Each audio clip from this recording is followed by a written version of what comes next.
Introduce Sacha Stone. Sacha Stone, welcome. I'll just give an introduction first as well as she tries to connect. Sacha is, I would say, a fearless, truth advocate, activist, advocate, uh, someone who believes in something and goes all out and inspires people. That's the essence, right? And you have that interaction at the top levels and also at the grassroots level, based on what I know. And you and Sacha is working. There's an echo. What's that coming from? Uh, Bishop Riah, do you have a mic on, or is it something? Okay, it's all right now. So fearlessly driving the changes which we need in this world right now at the top levels, and especially this time at the pandemic, which exposes the corruption. That's what it simply does. It's just it is a symptom that it just exposes the corruption, and which just makes it so much more timely for us to rectify. And it's like it's crumbling. And when it starts crumbling, that's when you start making sure that you clear the path and set up new structures. We've been wanting to set up new structures for a long time. In fact, I talked about it in my book also, and I'm sure, Sacha, you have been talking about it for a while. I've seen your videos. But when there's a time, this tipping point, when the cracks start to show, that's when you go all out and you start assembling this so-called spiritual army. I'd rather use that word, spiritual army. I'm not for a physical war. I'm more into a spiritual war, right? And so the truth needs to come out with boldness. And how do we take on the steps to implement them? And not simply wait for someone else to do it. There are too many bystanders in this world. We're feeding off information, reading it, sharing it, which is great. I mean, that's what Golden Door is about, is truth and integrity of written word. But what Golden Door is also about, it's also opening the door to the other side. The Golden Door represents truth. Once you open it, you need to step out and make that change. And that's what the objective is, a platform for the truth creators. So I think Dounne is still not online, but I will introduce Bishop Riah. Can you hear me? Well, he's based in Nazar. Oh, I can't hear you. Your voice. Turn on the audio. Or audio. I hear. Okay, all right. I'm very pleased that Sacha introduced me to Bishop, because he is such a warm personality and such an epitome of kind of person who is not only is holy and also wants to be involved. He wants to be hands-on. Okay, Dounne is here. He's based in Nazareth, and he will share more about himself. Dounne Alexandra, how are you? Can you hear me? Turn on the audio.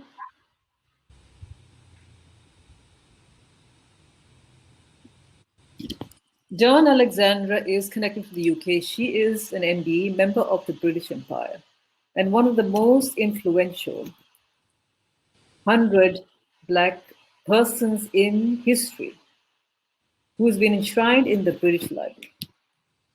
Can you hear me, Dounne? She seems to be stuck. Okay, all right. Yeah, her network is a bit slow. Okay. But I think she's able to respond. I'm not sure about that. Right. So we're looking at information, misinformation / misinformation. And as I shared, what new structures do we need to put in place? We look at governance structures. I've been involved in governance. Sacha has also been involved in governance, different ways. And what we do next? Let's explore where we are now, where the world is now, and what we can do next. But let's explore where we're now. If Dawn is written, we can see here on the screen. Okay, but you can hear us, Dawn?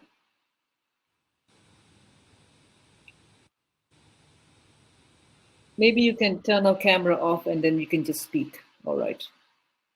Okay, so Sacha, would you like to say a few words before we start? Very happy to do so, Tahira, and thank you very much, and salutations to your wonderful Golden Door platform, and thank you for the courage for having set this up in the first place. I had a wonderful conversation with you the other day and was able to learn some of your own background. I salute you also for bringing this into the spiritual context, because as Bishop Riah will attest and Daunne Alexandra will attest, we are indeed we are facing a spiritual war. It is arguable that we've been involved in one for thousands of years. Let's be clear. Yeah. But I think the point of now is that we are, each of us, being required to muster to the fore all that we truly are in respect of that Christed aspect of ourselves, whether we are grassroots or leadership or a police on the front line of protests or a protester on the front line of protests. All of this catastrophic failure of the civilizational model that we are witnessing socioeconomically, socioecologically, in respect of the awakening of hundreds of millions of people around the world, awakening to the fiction of our lives, to the way in which we have been artificialized and dream spelled away from that Christed aspect of who we are at our birthright. Each of us are sons and daughters of God. We have been invited continuously, generationally, to forget that. In fact, the social contract has become so perverse and so distorted in so many ways that it is a direct assault against our Christed aspect. And I can speak in terms of the Bodhisattva aspect, the realized Buddha, the realized Krishna, the realized Mohammedan. They are all connected to the same aspect that I'm referring to, which is the relationship that each of us have with the divine. So this summit looks at leadership and looks at truth and looks at disclosure. And if any of us are to speak on the subjects of consciousness or of truth or of disclosure, we are required to stand in truth, in absolute truth within ourselves, or we are fraudulent. We are conducting fraud again. Now, governments are a conspiracy of generational fraud and banking and institutional deceptions. At best, we have some enlightened leadership. By the grace of God, we do have some enlightened leadership, and some venerable institutions remain in the world, but far too few. I'm a veteran at this, not as much of a veteran as the good Bishop Riah, but I'm a veteran at this. I've been at it for over 2 decades, 8 days a week.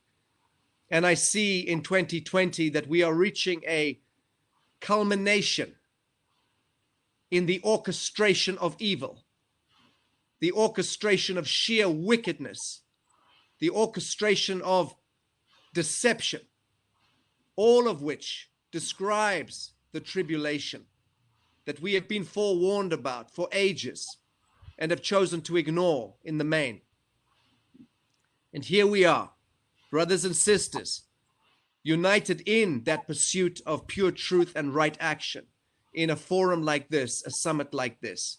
We carry the graces with us. We carry the grace of God with us. We must be the ones to shape the new earth that is emerging out of the ashes of this Atlantean model of reality, which is all predicated on the cornerstone of war and disease and poverty.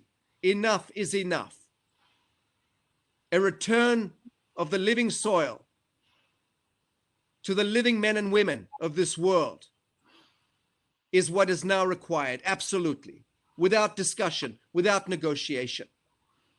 And it is down to us, those of us who have some semblance of leadership, some semblance of true responsibility, that we will be the ones to forge that new identification with the divine aspects of who we are, who we were born to be, and a removal, a disentanglement from the engineered fiction of our lives, the registration processes, the tabulation processes that have robbed us.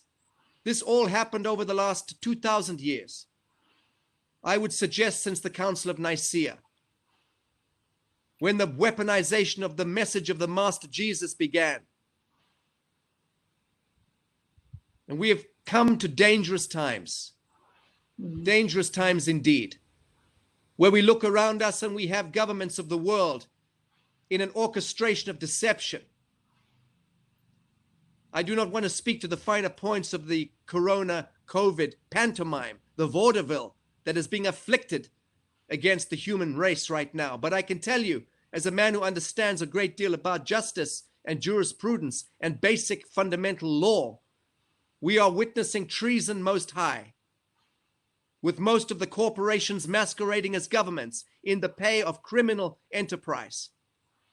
The World Health Organization needs to take a damn good look at itself.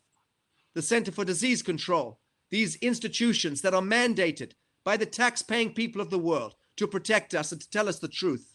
An orchestration of deception is what we are met with. And this summit, hopefully, will go a great distance in the revelation. I appeal to good leaders out there. I have met over 200 kings and queens from Africa, from Central South America, Southeast Asia. I've met with scores, hundreds of chiefs and paramount chiefs of Africa. I have met with dozens of presidents and prime ministers in the last 2 decades of my life. I've met with more religious leaders than I can remember. And I've spent a lot of my time also speaking with grassroots, good people of the soil. There is an absolute disconnect between leadership, men and women of the living soil, and that will end in our generation, in this time. And we will be the ones to ensure that that disconnect is refused into something noble, something that is in alignment with our birthright as sons and daughters of God. I will leave my introduction statements at that, Tahira. Thank you for the question. Thank you. Thank you for the powerful statement. We are right at the doorstep, and I want to hear a few words from Bishop and after that Dawn. And this, of course, there's absolute urgency. And Golden Jaw, everyone involved in Golden Jaw is part of this representation of taking action in a peaceful way, but in a powerful way. That's what it is. First, changing within, speaking it, writing it, and acting on it. And knowing what needs to be done in whichever community you're part of. With what you've said, Sacha, about the living soil, returning to the living soil, the living soul. Let's shed away all those titles, those positions. Let's shed it all away. And let's start looking at who we are and returning to who we are. Returning the planet to what it was meant to be. That's what it is. So, Bishop, I'd love to hear from you, His Grace, Bishop Riah, on the current situation and what you feel, what needs to be done, information, and also more about yourself. Okay. I'm equally happy, but even more, I'm thankful to be part in this summit. I think this is time for action. And so I believe I've been endeavoring over, I don't know how many years in my life to bring about a change for better, a change for the human race, but certainly a change for the people among whom I live. Sometimes people wonder when I wonder sometimes when they ask me who you are, who are your friends, who are your followers, and I simply tell them, listen, I mean, numbers matter very little in my life. The number of the early disciples was far less than the number of Christians in the world today. The means that they had in those days, compared with the means that the church institution has today, is nothing, simply nothing. But at least they had what we continue to lack. They had first the courage. They certainly had the truth. That's what Jesus told them when he said, I am the way, the truth, and the life. I still remember from my days in India, when I studied the great Mahatma of India, Gandhi, one of his wonderful words, when he spoke about truth, he said, when you see the truth, and I wondered, how can people see the truth? He said, when you see the truth, walk even if you have to walk alone. So addressing the few of us now, fear not, little flock. Those are the words of Jesus Christ.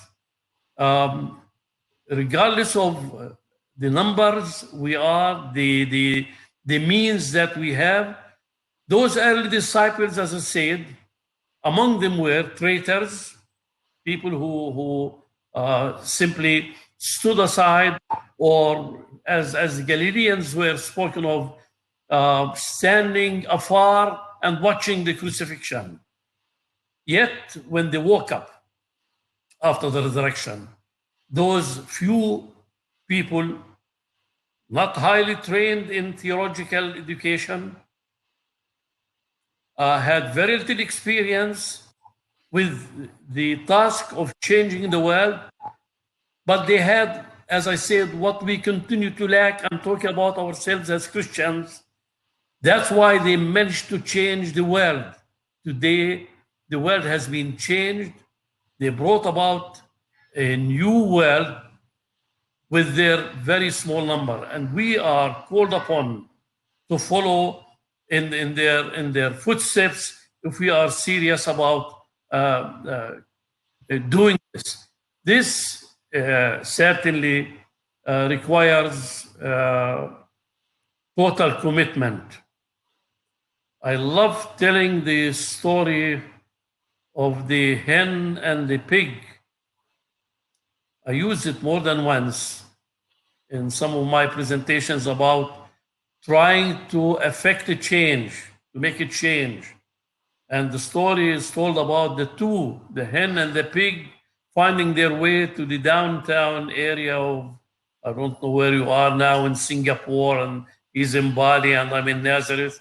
And they noticed an ad, bacon and eggs for $3.50. And the hen turned to the pig and said, those human beings don't even appreciate what we try to contribute for their welfare. Here we give them eggs. And the pig turned to the hen and said, well, you need to remember that yours is only a contribution. Mine is total commitment. We need to be totally committed to, and totally committed means addressing those of the powerful, those in governments. In one of our discussions with Sacha about the COVID-19, I almost said that we live in a world of viruses, not to do with our physical being. Viruses that affect our being as a whole. Viruses to do with dignity, with life, with dignity for people. viruses that continue to counteract against peace and justice and reconciliation, and certainly against truth in the world in which we live.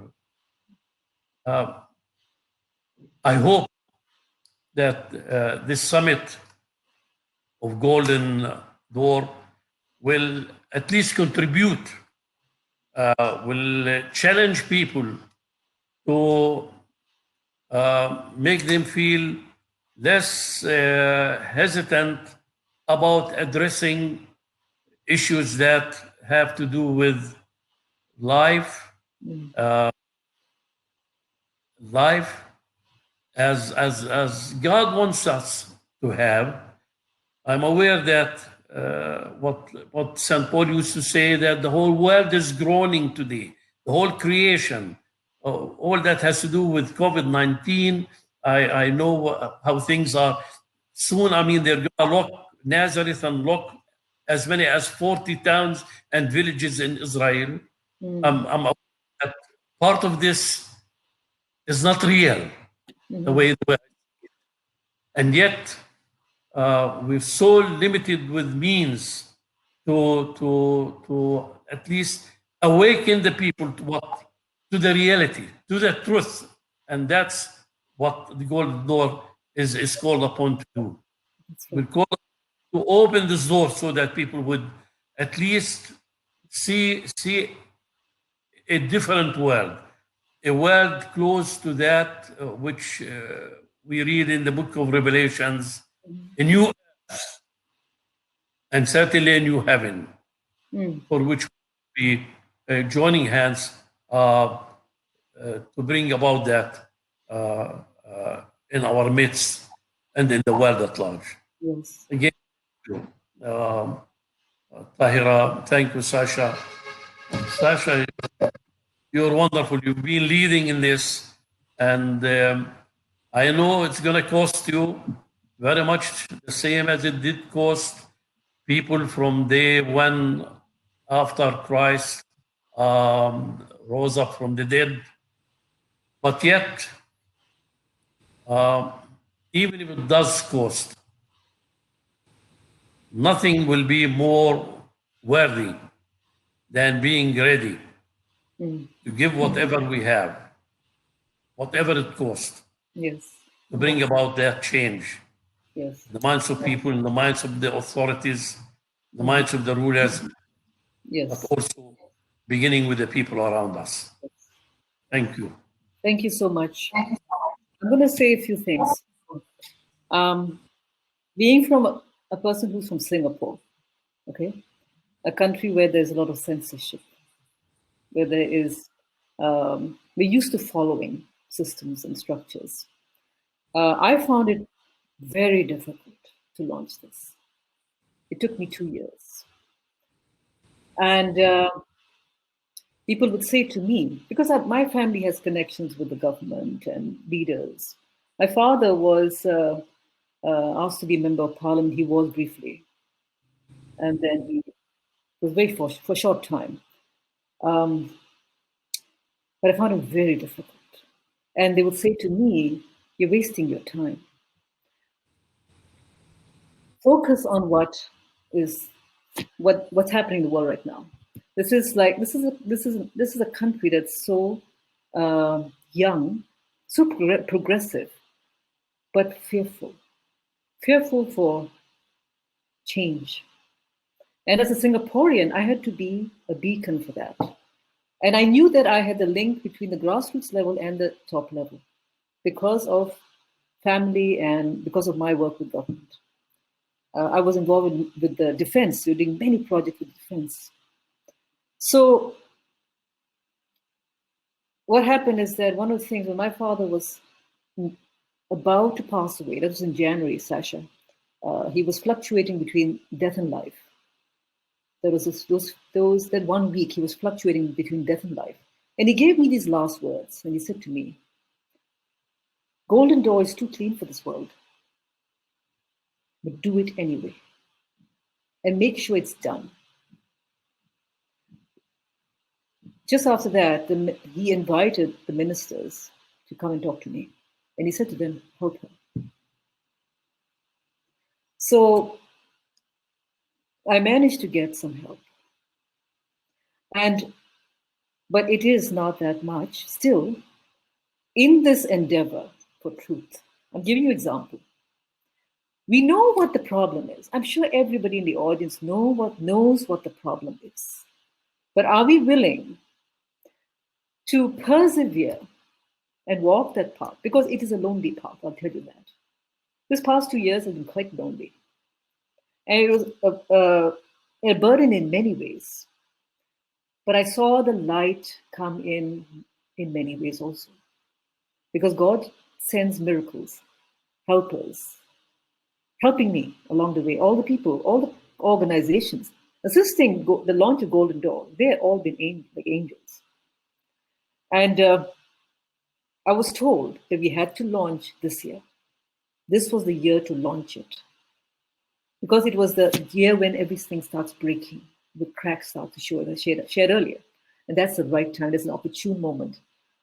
They call it the Kairos moment, right? There's the opportune moment, the carpe diem. Timing is very important.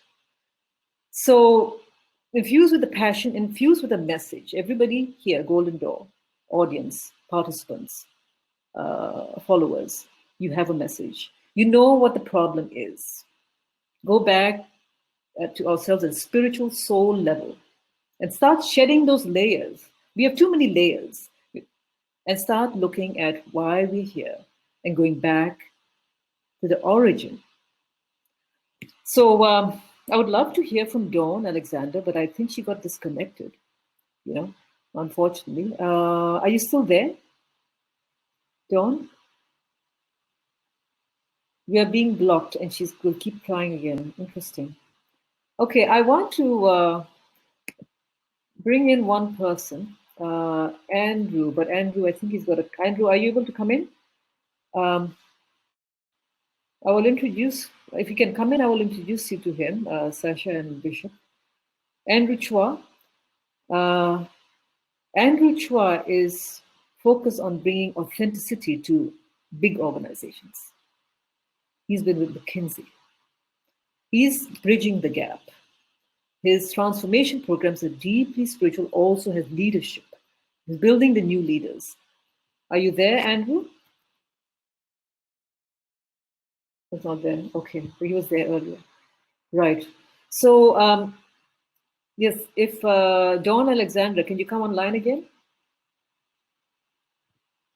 You can't come online.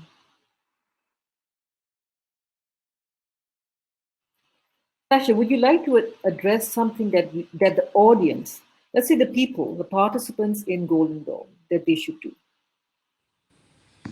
Well, I'd like to speak a little bit about some of the primary pillars of any new earth that we wish to manifest. And what is it that we need to look at foundationally if we are truly to consciously architect that new paradigm that we all agree must now be architected? You see, either the living men and women of the living soil invoke, engineer, architect, manifest that new earth, or it will be done for us by the same invisible hand that essentially snakes its way through history and orchestrates the diabolical, because it's one or the other in this world, this realm of duality. Either we step into the Christed flame of our birthright and we become the progenitors of our reality, or we surrender our consciousness, we surrender our conscience, we mask ourselves from reason, which the entire world is being invited to do right now as part of a colossal psychological operation. If we do mask ourselves and lurch around on the streets, abrogating our reason, our sanity, then we will suffer the consequence. You see, this is what is happening. There is a natural awakening occurring. there is an ascension underway. And the mechanics of ascension I could speak for hours about, connected to the positioning of our planet within the solar system, within the ecliptic of the galaxy that has occurred since the 21st of December 2012. That is an astrophysical, astronomical phenomenon. It's occurred. It's inescapable. And there is a complete influx of vibral light impacting our solar system and resultantly our world at this time. So the mechanics of ascension are underway. The grace of God is underway. And that vibral photonic light that is impacting us for the first time since the great deluge 12, 13,000 years ago. That's part of the grand procession of the equinox. I'm speaking pure science here. None of this is spiritual hypothesis. Mm-hmm. This is the mechanics of the building blocks of our reality. We've moved through the grand procession of the equinox. We're departing the Aquarian age, the Piscean age, moving into the Aquarian. And the light that is impregnating us from within, the vibral light, is similarly reaching a crescendo now, which is what is causing the mask, which is what the apocalypse means. It was always written, which is why the good book predicted it so long ago, because it's enshrined, encoded in the universal logic. The difference is, are we going to awaken within that process as sons and daughters of God, unify our objectives, stand in that flame, and take control of our destiny and begin to align thy will be done with my will be done in perfect synthesis, which is what we're invited to do. If we do not do it, if we fall at this obstacle, then the invisible hand is invited to take control, because that's how it works. Either we abnegate our soul covenant or we do not.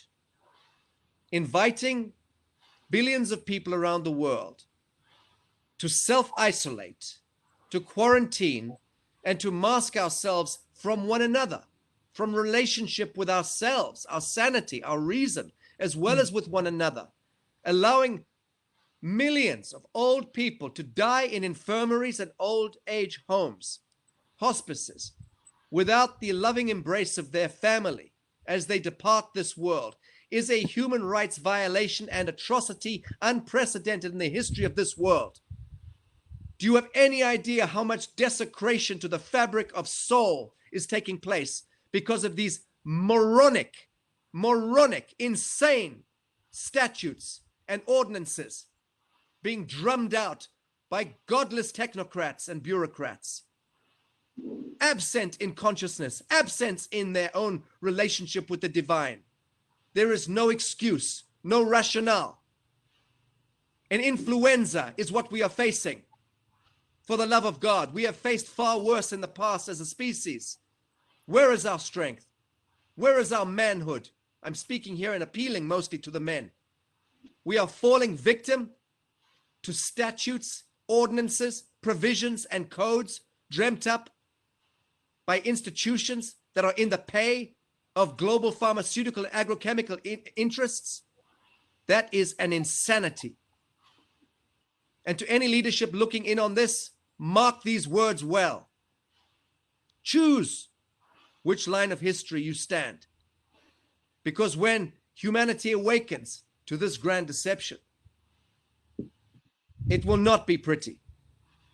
This is the clash of ages. This is where we awaken from within that dream, that long engineered Babylonian dream of hidden control, which snaked its way through the churches and through the governments and through the corporations, the institutions. Thank God we've had good stewards in those institutions, in those churches along the way to keep the core message alive. But let's not kid ourselves. Those institutions are under catastrophic failure right now. The Vatican is a classic example of that. What we've been learning, that's been surfacing in recent years, by the grace of God, all will be revealed. And the true message and the true church and the true faith will prevail. It absolutely will prevail. Governments themselves have become heinous constructs of abuse, of deception, the orchestration of wickedness and tyranny, the likes of which we've never seen happening in Australia today, Canada today. People having their doors kicked down by police, brutes, handcuffing them and dragging them to cells because they put a post up on Facebook, urging their brothers and sisters to join them in a peaceful protest. Have we come to that? Have we come to that? That we can't even think against the state without committing some kind of crime. This is Orwellian. It is Orwellian and it is sinister. And we must stop it. And this acquiescence that we are seeing from people of the world. And I look at Singapore here, a beautiful nation, a young nation, an enlightened nation, but a very acquiescent one. Be careful. You are on the front line, Singapore. Yes. Do not fall victim to this kind of technocracy that overrules your sanity and your reason. We know about the epidemiology. We know about the virology and the retrovirology. We know about the COVID testing. We know about the orchestration. I can cite the World Bank facts. I've got them on my screen. Why were scores of millions of COVID-19 tests ordered by the countries of the world in 2018? Why? The World Bank record, it's public record. Is there a conspiracy? Should we not be speaking about conspiracy if indeed there is a conspiracy? Or is that outlawed as well? Are we not even allowed to use words or think rational thoughts or compute 1 + 1 = 2? We are to acquiesce and roll over and be harvested.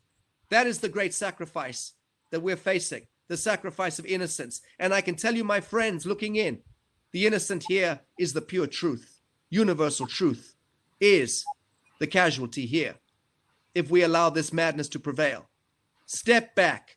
Governments are not serving living souls right now. They are serving dead interests, corporate interests, invisible hands that are operating. Global depopulation is a very real and serious threat facing us right now. Okay? And it's an orchestration. The World Health Sovereignty Summit, which we recently staged a few weeks ago with Robert Kennedy doing the opening session, and about 36 of the world's leading medical scientists and doctors, economists, social ecologists, analysts, all speaking to the truth of what is going on. I urge people to look at that and learn from what we learned and read the white paper. Again, I will say, I thank the living Christ and I thank God Almighty that we still have good leaders there in Singapore, in Indonesia, in Southern Africa, in Botswana, in Guatemala, in the United States of America, in Russia. I thank God that in the portals of power we have good ministers, good ambassadors, good plenipotentiaries, and good heads of state, but all too few. It is now up to people of the world, the men and women of the soil, to stand up and be heard, make themselves heard, so that good leadership can also be bolstered and be given the confidence that they need from within the portals of power to shake the proverbial devil off our back, because the devil, my friends, has arrived in the shape of this COVID-19 corona vaudeville. So let's call it out for what it is. That's why we are summoned here by the grace of God to speak to pure truth. Thank you, Tahira. Okay, thank you, Sacha. So some of the points from some of the Singaporeans taking part. Jeremy, you're absolutely right. Now I'll give you my point of view on this. Thank you, Sacha. I know you've been very raw on this, right? Different countries we approach differently, right? Singapore is a very transparent country. It is a nation that is progressive. The representation of Singapore is progress. Even the national anthem is that. Yes, we do tend to be a little bit structured and a bit afraid of change. But it is still very, very positive and progressive and one of the most transparent countries in the world. I think right at the top. It's a shining light, that red dot, the shining red dot. And no country is perfect. I've lived in many countries. No country is perfect. It's an evolutionary process. And this is actually a first step for Singapore. Like I said, I deal with the ministers. They have come for this event and they were praising it. We have to maintain goodness in our life. The spiritual warfare is bringing the goodness in a way that we allow for the change to happen and opening up their minds, bringing up bravery, because any kind of change requires courage. If you are fearful, you can't have change. So this is about just going back to the basics, courage. And it's not about fighting. It's not about that battle. It's not that. I know what you're saying, Sacha, but what you're saying is really a spiritual warfare. It's an awareness. We need to be aware. To some of you may think it's very raw, right? Jeremy is saying very few in our current leaders are members of the Freemasons. Okay. Tahira, if I may, I'd love to illustrate something here connected to His Grace Bishop Riah. Right. Over a quarter of a century ago, I don't remember the dates, Bishop Riah will correct me. He was giving safe haven in his cathedral to Mordecai Vanunu, who was the whistleblower at the time, who was trying to tell the world that Israel was illicitly, illegally, unlawfully building a nuclear bomb.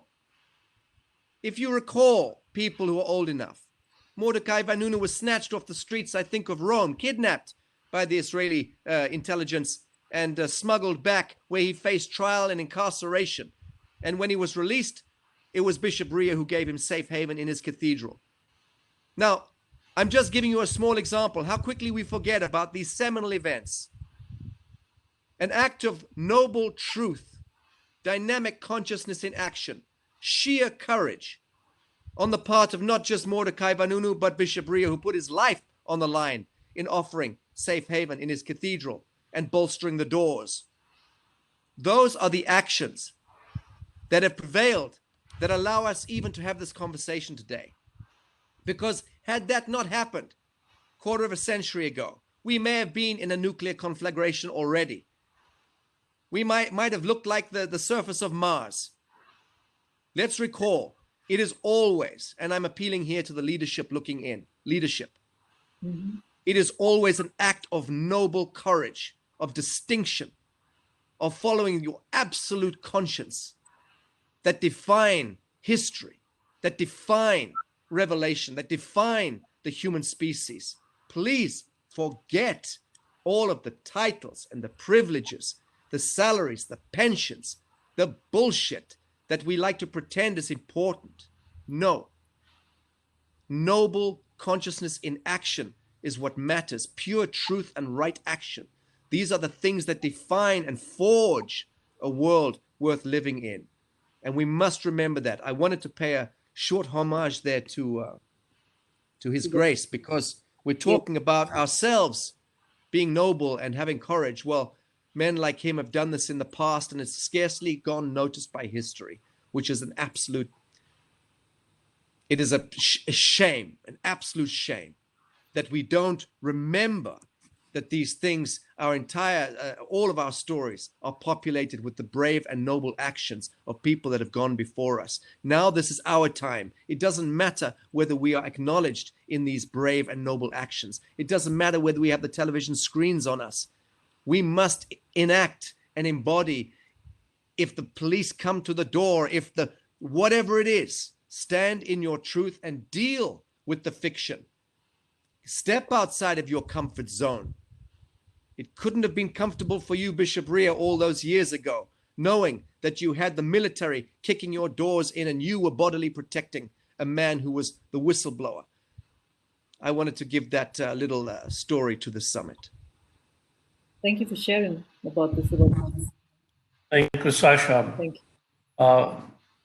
Perhaps I don't need to remind you and remind Tahira and all the listeners what it means to be yourself, what it means to be committed for change for better.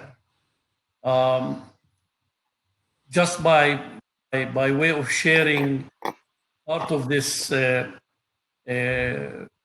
attempt to make a change.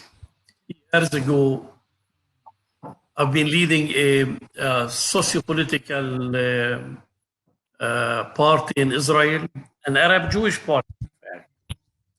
And right after we won 2 mandates in the Israeli Knesset, plans were made for secret visit to the PLO chairman in those days, Yasser Arafat. 3 Jews and 3 Arabs, I was the only Christian among them, found our way to Tunis, where we met with President Arafat. When the time came, he said, "What does the Abuna, the Padre, has in mind?"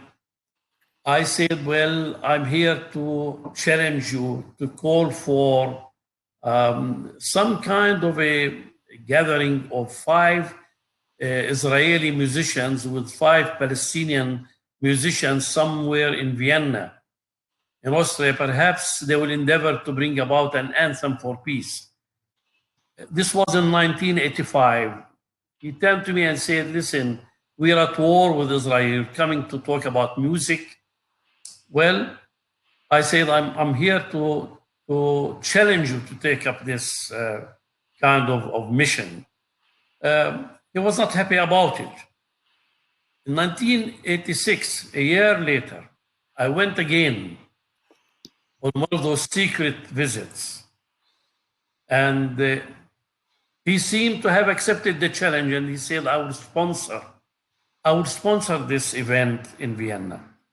Coming back, I thought I brought good news to Israel. When I announced this, that we're heading to have Palestinians and Israelis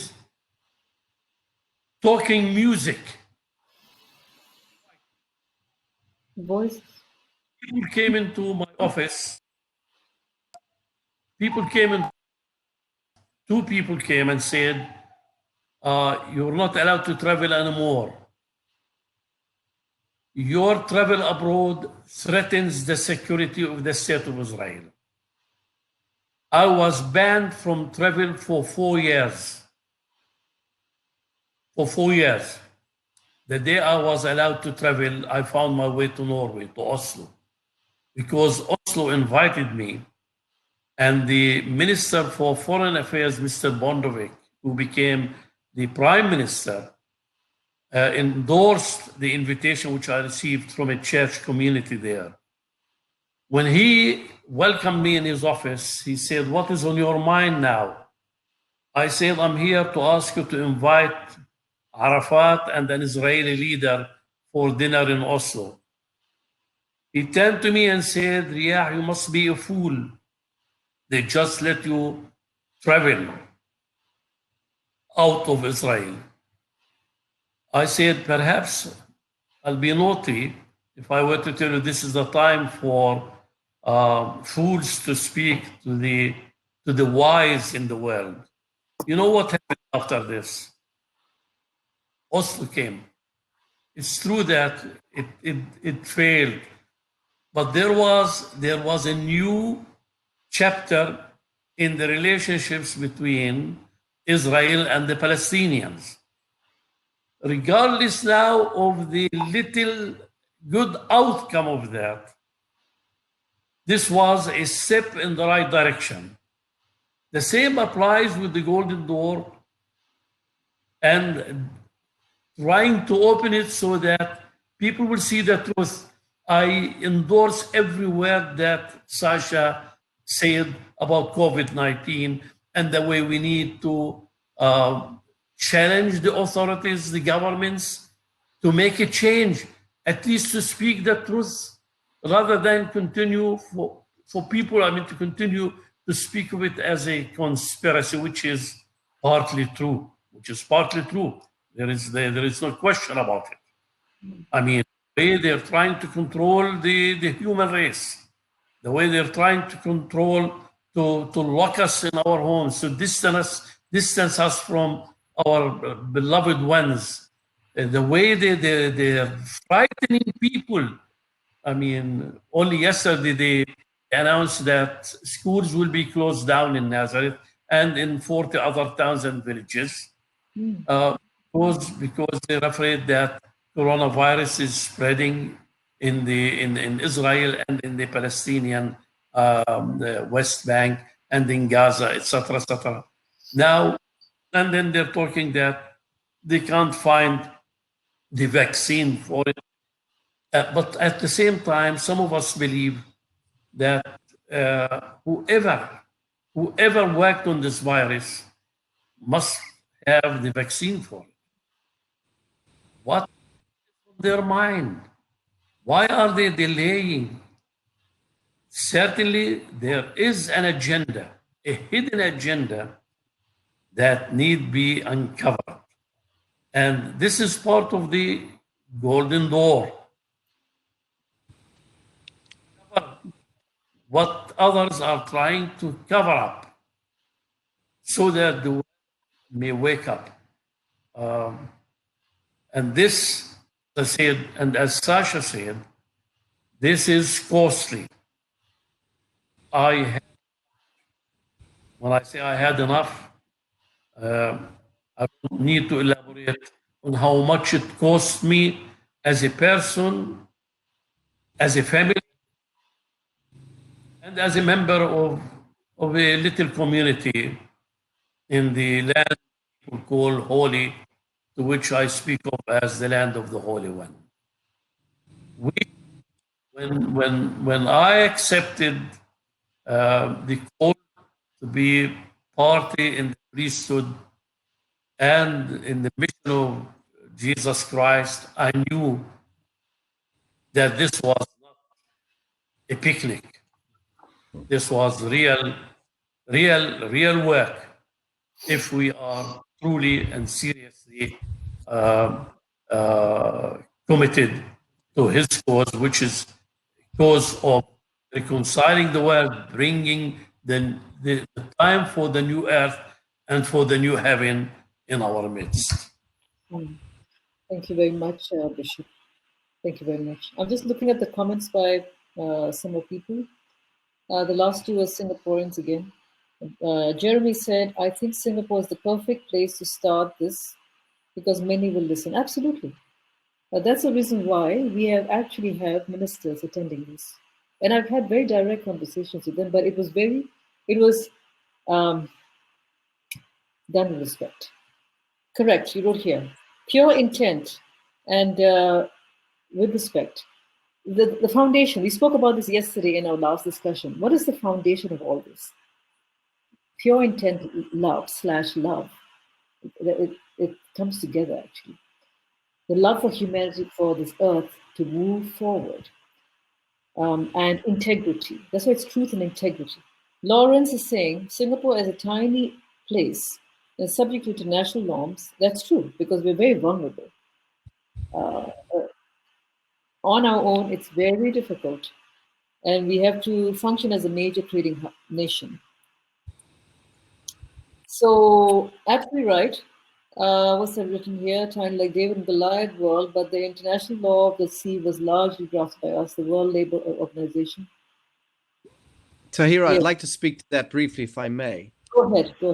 What you just mentioned, what the member of the audience just mentioned about Singapore needing to be a trading subject, your survival is subjected to trading and exchange and what have you. This is true, but this is true of all parts of the world. But there's a couple of things one needs to look at here.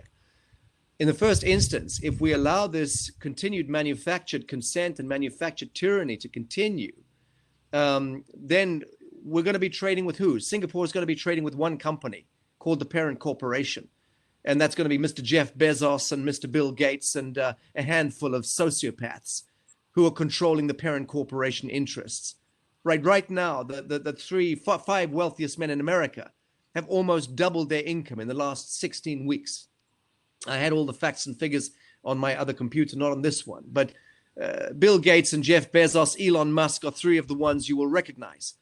They have all almost doubled, and they were the wealthiest people in the world anyway. Who is benefiting from this orchestration? So Singapore will be forced to, is being forced into compliance with World Bank, IMF protocols. So, and the whole thing needs to be readdressed. What needs to happen is Singaporeans need to look at each other, the men, women, and children, the living souls in Singapore. Don't look at the textbook or the manual or the code book. Look at one another. Remember who you are and define the city, the towns, the nation that you want, the ideal one, and then begin to manifest that.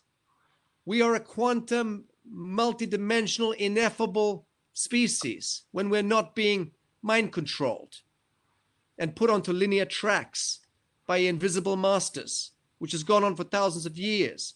Come now, the reason why we're facing a complete catastrophic meltdown of global banking, of the Vatican complex, of the Crown of England, of the mainstream media, of all of it.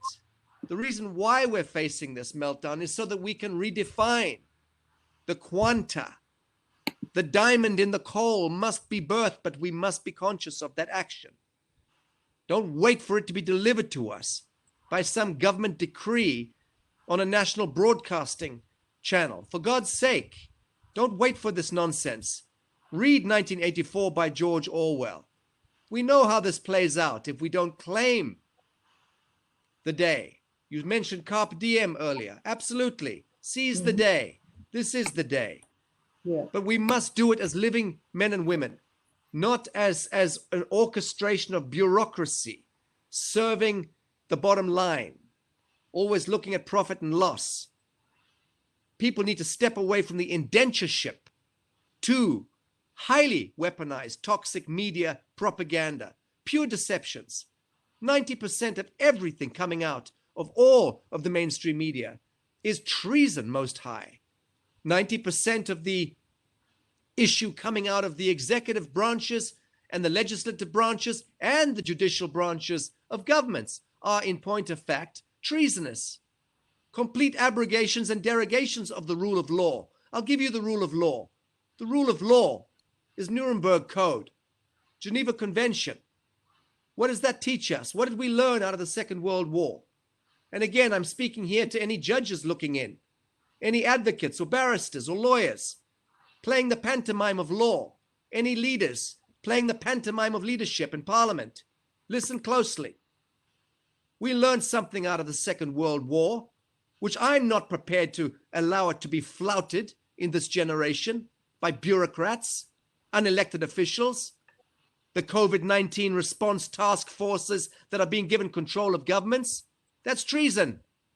I take you to the Nuremberg Code, which says clearly, no authority ever has the right to stand over the living soul and impact adversely their health. Not even if that authority is by the consensus of the people. Each man, woman, child on this earth has the right to life. You do not accept a mask when it is depleting your oxygen intake by 20%. To hell with the mask. To hell with that statute. You do not accept to roll your sleeve up and get a vaccine when it is only there to harm you. We know what the patent of the vaccines are. You're about to receive an oxidative enzyme, which is trademarked by the Gates Foundation, called luciferase. Do you know what the number of that patent is? 666. It's not a joke. This is real. This is terrifying. Awaken within this dream spell, for the love of God, all leadership. Reclaim our sentience. Reclaim our humanity in this, and we will succeed, more than succeed. We'll be walking into a bold, beautiful new earth that is not governed by profiteers and by madmen, but governed by divine, Christed logic. We can choose. It is our choice, but we must make that choice. Thank you, Sacha. Thank you. This is going to take a little bit of the Singaporeans to digest, because it's not something which is easy for them. But Is social distance thing easy for them? I mean, is the collapsing economy easy? None of it's easy. We're no. about to transition into either meta controllers or we take control as It's living. okay to be raw in your statement. It's all right. I mean, that's the reason why you're making your statement. See? And like I said, there's going to be a wake-up call. Most Singaporeans don't address these matters. I know it. But the way I would suggest, as a person who's in between, I'm a Singaporean who's trying to make change. I would say, take on these matters, but do it in a country like Singapore, we'll do it respectfully. Always. We have to voice it, but give reasoning, give justification. Don't just say it has to be done. You know, don't take the approach. I'm talking to the audience here. Give the reasoning and justification. Do your research. A lot of people don't bother doing research. They just say it because they read somewhere and it's hearsay and they just follow. Do your research. Look through the science. I know too many people who don't even do the research. And explain to people, we are all intelligent beings. We've given intelligence and open up our minds. This will be just, the factory to just receive instructions. We're so used to receiving instructions. If I were like that, this would never happen.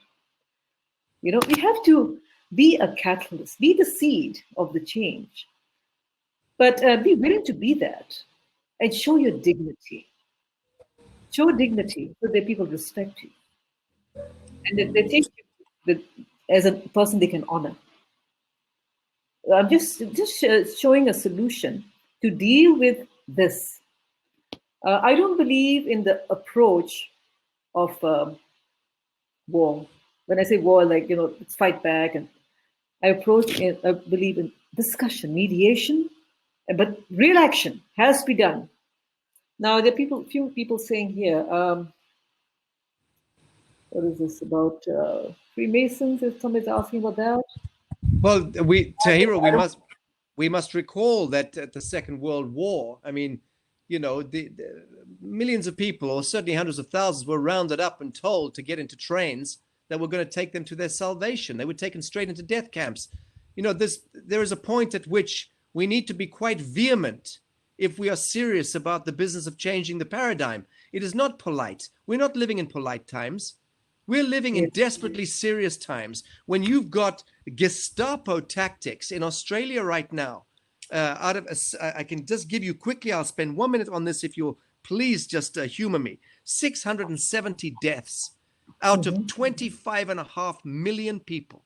This is a fraction of 1% of even the annual flu.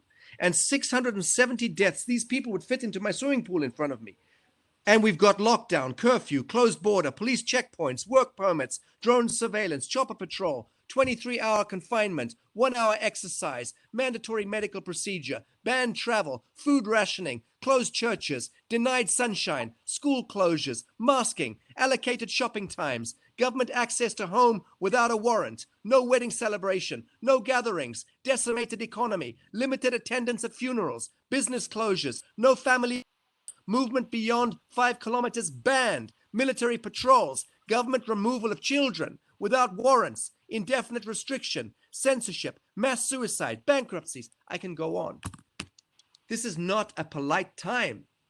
That is about to be franchised to Singapore and every other country on earth. If Australia and Canada and New Zealand, which are being used as the litmus test by the New World Order, if this rolls out in that way, then all of the niceties and the politeness is moot, absolutely moot. We must challenge by rule of law the overreach of our governments. Never do something out of law, but stick to the law. That's why I mentioned the Nuremberg Code and the Geneva Convention. Do not allow the petty tyranny of bureaucracy to overrule what we've learned after hundreds of years of suffrage.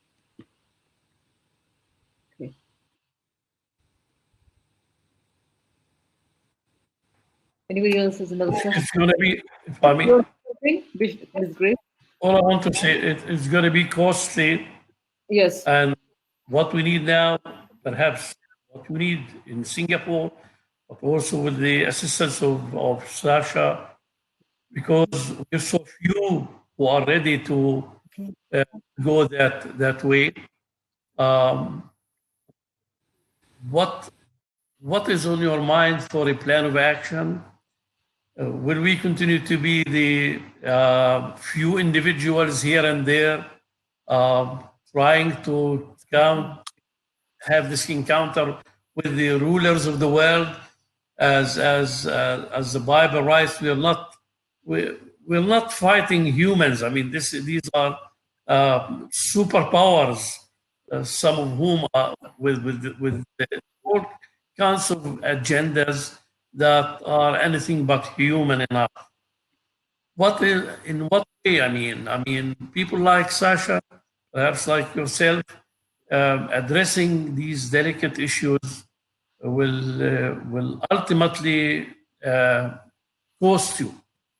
It did cost me. I was ready. I'm still ready. As long as we are ready, even as few individuals here and there in the world, the number will continue to increase. More people will become better informed, join hands. But I think we need to do something, and this is for you, Sasha, to think about in what way we can bring about this change, knowing that we need to address those in power. And to address those in power, do we have this plan in mind? Is it enough to continue to discuss this? I am of the opinion that we need a plan of action. What is next?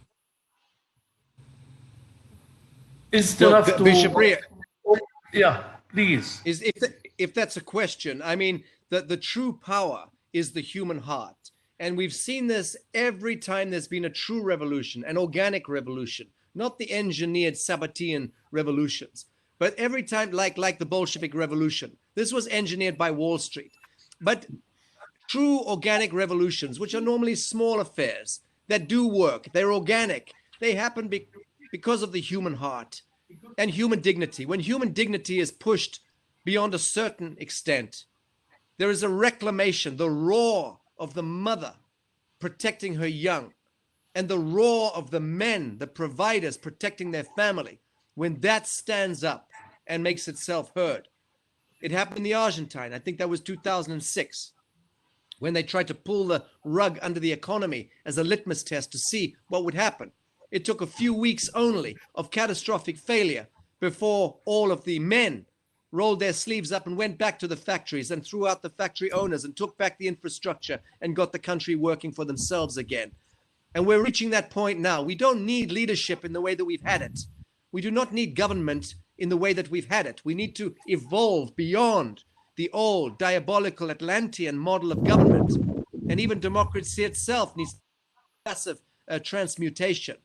Democracy has not served us well in the last 2,000 years since Democritus. Democracy has always maintained a schism and an imbalance in synthesis by design. And so we have to be brave and courageous in a circle. Men, women, children, leaders, grassroots, all of us as humans. Remember our humanity. Forget power. Power is a nonsense. Like I said, I've met with hundreds of kings and queens, prime ministers, presidents, and some I've counted as friends and mentors.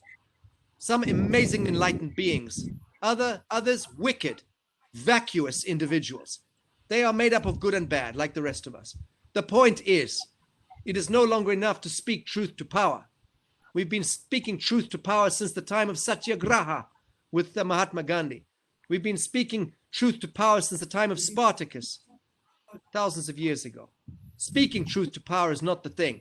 It is now time for us to move into a transmutation, a complete transformation of the way in which we are seeing ourselves as a species. We do not need to be governed in the way that we thought that we did 1,000 years ago, 500 years ago.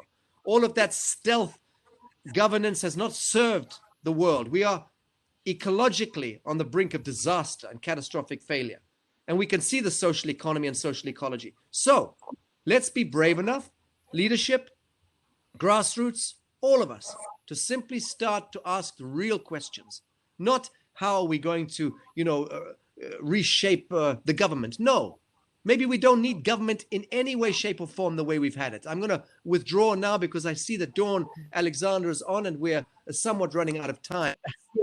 Urge everyone looking in to simply remember our humanity and truth is where the power, the real power exists. Nowhere else. The rest is a myth. Okay, thank you. Dounne Alexandra would like to say a few words. Are you able to? You can just talk. Are you hearing me? Right. Welcome. Yes, you can Thank just you all talk. so Yes, much go for ahead. it. Very quick. You're welcome. Virus, Yes. which means there's the power of the second star, the spiritual teacher, messenger. There is reason why I'm because of what I have to say. Now, this week I will be launching my second petition called Break the Silence, which is supporting NHS workers to break their silence and speak the truth about their experiences with COVID-19, which is being censored and blocked by the UK government and mainstream media. So I'm delighted that the Golden Door Awards links not only and I would therefore like the opportunity to read a short book called constructed in 1996 to write face-to-face with. It basically confirms the whole it says. Great imagination to dream. So let your life's work be visionary and creative, like your master did. Be life. But dream those beautiful dreams of humanity. Now, next month, launch interviews with Sacha, which will be message to the God's messages to the world for the 21st century. And so I do as well as take action and start spreading the word. He's revealing his intention as of next month for what is going on here, not only with COVID-19, his soldiers together, this universe as is original. God is with us. He is mighty. He is still strong, and he's still in control. And therefore, COVID-19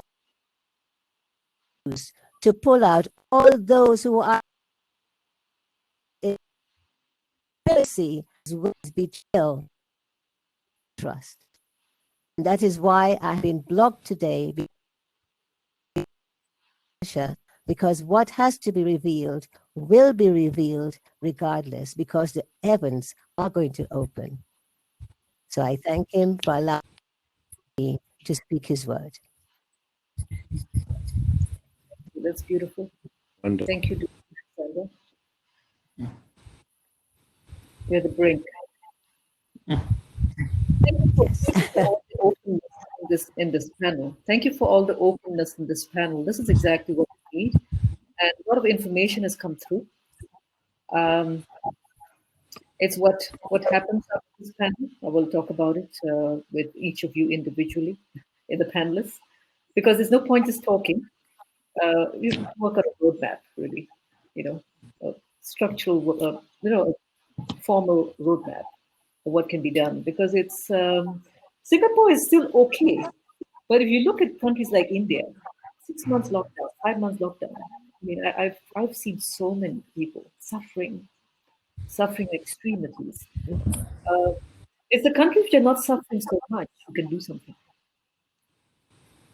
So yes, what the countries are not suffering so much. One of the things that Jeremy said just now, Sacha and Bishop, is that he doesn't feel that the franchise, you mentioned, the franchise is going to come to Singapore. So, because we're not really locked down, we're partially locked down. But then again, it doesn't mean that we have to be complacent, because we're still a tiny red dot, and we depend on the world. So Thank you all so much for sharing. Let's see who else is saying something. Good news. All right. I think this is the first step. This is the goal. This is the first inauguration for Golden Door, and originally from Singapore. I don't know whether we've ever had anything like this in Singapore, but I would like to make sure that we are able to achieve real steps and have the communication channel with the leaders and leaders in Singapore and across the world, because this is an international platform. And I hear your bold statements, but object, we have to make sure that we get results. We don't want to label, for them to start labeling us in such a way, negative way. We want them to, Golden Door, what does Golden Door represent? It represents light. It represents the light of God, truth. So it's always elevating. So whatever comes out of Golden Door is going to be elevating. It's going to be transformative. So bold statements, but they're going to eventually uplift and elevate and result in something good. Dounne, Alexandra, would you like to say anything more, or Vishnu, before we close off? If I may, I've said what I've been saying. You said what you've been saying. Thank you very much. allow me first to thank you again for including me in this event, which I greatly appreciate. I know that the journey may be long, but I hope that this will be another step in the right direction. Even the first step is good enough. Yes. I know that the world is in pain. The leaders in different parts of the world seem to have ears, but we are not. Yes. Still in that era, and yet we should not, small as we are, limited in means and in every way. I continue to believe because of the way the world has responded to the COVID-19, as if people are blind, as if people have no words to say. It has become so dark. I want to say that, and this has been my personal experience, that the darkest moments in any night, and that dark moment in the night of our world, the darkest moments in any night are those moments that precede the dawn. We need to push towards that dawn for this human race of which we are part of, which will enjoy a different life and will at least recognize that there is a way to a life which is different from the life we are having today, and that waits the people not with guts, but people with courage. Yes. Thank you, Tahira. Thank you, Sacha. Thank you. Now, Anne Chua has just come and you said something here, that generative dialogue would be effective. So what I'm going to do, Sacha, is that whatever you shared here with me, all right, with all of us here, I'm going to share with them, because not watching. I'm going to share and create some generative dialogue, which, based on the information which we Alexandra and this will sound, and we'll also share this video with them. so that it has this wake-up call. Because, like I said, there's a lot of blind people are living blindly. There's so much going on around the world. I'll tell you what, whatever you share today, most people don't know about it.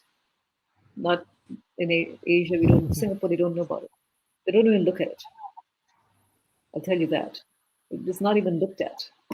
We're so lost in our own world. It's important for them to have the awareness. 90% of what you said, Sacha, they don't even know. It's amazing, right? Yes. It's important to be aware of it. We have to create generative dialogue, otherwise it's not going to work. I'll tell you from my experience in a country like this. And we will see what happens moving forward. And I want to thank everyone very much. Thank you so much for the openness. And Sacha, I hope that you had your message, you've given your message, and you feel that you've said what you needed to say. Tony United States said they must focus on solutions. Now that we know the truth, we're better equipped. We can't do anything in life. We don't have the knowledge.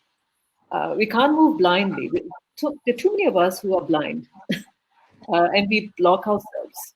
We live in a little world. So thank you, Bishop Riah, for also opening up and sharing what you experienced before. I didn't know.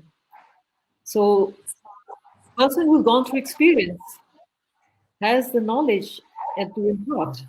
That's the purpose of imparting it, that we have to impart it. We can't just keep it to ourselves. We have to move past that a world where we hold back information. We have to open up and share. And thank you for all that openness and rawness. But how do you package it? Packaging it so that it results in fast action, quickly. Time is of essence. All right. So thank you very much to the audience, and thank you, Dounne. Thank you, Sacha. Hope to see you again. Right. And Bishop Riah, thank you very much. And we'll take it to the next level next time. Thank Welcome. you. God bless you. God bless you. Thank you. There's another session going on stage now. And see you soon. Bye. Bye-bye. Thank you. Thank you. Thank you.